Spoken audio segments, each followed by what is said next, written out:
हमारी रफ्तार क्या है, ये हमें सब पता हो तभी तो हम मार्ग को तय कर सकते हैं। तो पहली बात, इसमें चला किससे जाता है? ये मन से मार्ग चला जाता है। आप आरती कर रहे हो, आपका चिंतन कुछ और चल रहा है। आप भोग लगा रहे हो, आपका चिंतन कुछ और चल रहा है। आप समझ रहे हो आप पूजा कर रहे हो, ये अधूरी है, इससे कोई लाभ, आंतरिक आध्यात्मिक जल्दी लाभ मिलने वाला नहीं है। अपनी जो दौड़ है वो उल्टा है। Back to pavilion. अपनी हर इंद्रियों को बैक करो, अंदर लाओ और हृदय में कैद कर लो।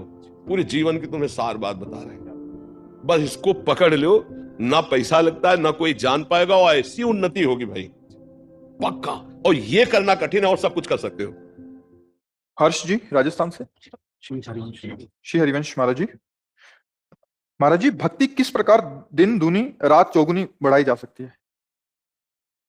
पहले हमको मार्ग तो पता होना चाहिए ना, हमको कहाँ जाना है, कितने मोड़ हैं, किस जगह से कहां से भटकाव हो सकता है, फिर हमारी रफ्तार क्या है, दिन दूना रात चौगुना बढ़ने के लिए हमारी रफ्तार क्या है, ये हमें सब पता हो तभी तो हम मार्ग को तय कर सकते हैं। तो पहली बात, इसमें चला किससे जाता है? ये मन से मार्ग चला जाता है, मन से। ठीक है, मार्ग क्या है? भगवान का निरंतर स्मरण करना सबसे पहला मार्ग का स्वरूप है। अंदर ही अंदर स्मृति, यस्य स्मरण मात्रेण जन्म संसार बंधनात् विमुच्यते नमस्तस्मै विष्णवे प्रभु विष्णवे। जिनका स्मरण मात्र संसार चक्र को रोक देता है और मुक्त कर देता है उस जीव को, तो भगवत स्मृति का तार राधा राधा राधा राधा, मन से। जब निरंतर मन से आप नाम जब करने लगेंगे तो ज्ञान वैराग्य भक्ति सबका हृदय में प्रकाश हो जाता है। और जाना कहीं नहीं है, आना है, बाहर से अंदर आना है। हम लोग बाहर भटक रहे हैं जगत में, शरीरों में, भोगों में, हम लौट के अंदर आना है। दिन दूना रात चौगुना जो हमारी भक्ति बढ़ने का है वो बाहर से नहीं है। हम ज्यादा बाहर से इन बातों का महत्व नहीं देते क्योंकि खूब समझ बूझ कर बोल रहे हैं। आप आरती कर रहे हो, आपका चिंतन कुछ और चल रहा है। आप भोग लगा रहे हो, आपका चिंतन कुछ और चल रहा है। आप समझ रहे हो आप पूजा कर रहे हो, ये अधूरी है, इससे कोई लाभ, आंतरिक आध्यात्मिक जल्दी लाभ मिलने वाला नहीं है। आप पैसा कमा रहे हो, दूसरे को दान कर रहे हो, ये सब सांसारिकता के अंतर्गत है। शुभ और अशुभ दो प्रकार के कर्म है, ये अध्यात्म नहीं है, भक्ति नहीं है। भक्ति का शुद्ध स्वरूप समझना है। एक श्लोक में भगवान अपनी प्राप्ति का स्वरूप बता रहे हैं। क्या स्वरूप बताए? बोले अनन्य चेता सततम यो माम स्मरति नित्यशः तस्याहम सुलभा पार्थ सुलभा, अहम सुलभा तस्याहम सुलभा पार्थ नित्य युक्तस्य योगिना। उसे भगवान ने नित्य युक्त योगी कहा है, जो निरंतर भगवान का चिंतन करता है। देखो, जप अलग चीज हो गई, माला और सब, पूजा अलग चीज हो गई, ये सब क्रियाएं। यहां जो बात समझनी वो अंदर की बात है। अब आप सब कार्य करते हुए निरंतर आपका स्मरण चल रहा है, भगवान की स्मृति में तन में अपने सारे कार्य कर रहे हैं। अब ये दिन दूना रात चौगुना आपकी भक्ति बढ़ाती चली जाएगी। ये इसमें कोई बाहर की ना सामग्री है, न व्यक्ति है, न कोई बाहर का पदार्थ की बात हम कर रहे हैं, ये केवल अंदर के। और इसी में भगवान प्राप्त हो जाएंगे। इस श्लोक में लिखा है अनन्य चेता सततम यो माम स्मरति नित्य साह तस्याम सुलभा, आम सुलभा, मैं उसे सुलभ हो जाता हूँ। साक्षात दर्शन, और कहाँ दर्शन होते हैं? पहले यहाँ होते हैं, फिर बाहर होते हैं। जिधर देखो उधर वही नजर आते हैं। आपकी समझ में आ रहा है? स्मरण का अभ्यास बनाओ। जो नाम प्रिय हो, जो प्रभु का रूप प्रिय हो, उनका स्मरण, राधा राधा राधा कृष्ण कृष्ण कृष्ण राम हरि, जो नाम प्रिय हो बार बार उसकी आवृत्ति करना। देखो ना, इसमें पैसा लगता है, ना इसमें कोई जान पाएगा कि आप किस कोटि का भजन करते हैं, नहीं जान पाएगा कोई, नहीं जान पाएगा ना। बाहर से कोई दिखावा नहीं, कोई और आप हम कह रहे कभी मंदिर में जाओ, आप कहीं मत जाओ, तो आपके यही सब प्रकाशित हो जाएगा। अच्छा, आप मंदिर में बैठे रहो और गलत चिंतन करो, कुछ हासिल हो जाए तो हमें बता देना। अंदर तो हमने जो पकड़ा, जो आपने जो प्रश्न किया ना उसके अंदर हमने जो पकड़ा जीवन में, वो स्मृति को पकड़ा। सब कुछ कर रहे हो, भगवत स्मृति नहीं तो अधूरा। बहुत सोच समझ के शोध के हम आपको बात बता रहे हैं। दिन दूना रात चौगुना अगर भक्ति बढ़ानी है तो बाहरी दिखावा नहीं, अंतर का चिंतन चलना चाहिए। नहीं, हम गुरु बनाते हैं लौटने के लिए। जो हम बाहर फैल गए ना, तो फैले सो जमाना और समिटे सो आशिक। जो समिटा वो आशिक हुआ। तो अपने यहां दौड़ने का मतलब होता है लौटने का, दौड़ने को बैक। ये आगे दौड़ने का नहीं है, यहां सब आगे दौड़ रहे हैं और सब गिर रहे हैं। अपनी जो दौड़ है वो उल्टा है, बैक टू पवेलियन।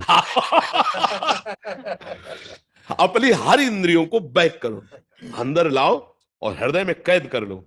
और वो चिंतन करो जो गुरु वाणी के, जो गुरु नाम दिया है गुरुमुख से, वो नाम बस हो गए। पूरे जीवन की तुम्हें सार बात बता रहे हैं। बस इसको पकड़ लो, ना पैसा लगता है ना कोई जान पाएगा, और ऐसी उन्नति होगी भाई, पक्का। और ये करना कठिन है और सब कुछ कर सकते हो, ये भी हम तुम्हें कह रहे हैं। ये करना कठिन है और सब कुछ कर सकते हो, भंडारा कर सकते हो, सब कर सकते हो। क्यों? मन उसमें बाहर है। और हम जो कह रहे हैं वो बिल्कुल अंदर की बात कह रहे हैं, लौटना। और ये लौटना पसंद नहीं करेगा। और ये इतना मतवाला हाथी कि आप लौटाने की कोशिश करोगे उतना ही फंसाता चला जाएगा बाहर। ये बहुत ऐसा नहीं कि हो गया सब काम, आओ लौटा के लाओ। मना खष्टान इंद्रियाणी प्रकृति स्थान कर सकती, पूरा जीवन लग जाता है लौटाने में। इसलिए समर्थ सदगुरुदेव का आश्रय लिया जाता है कि उनके पास अंकुश है।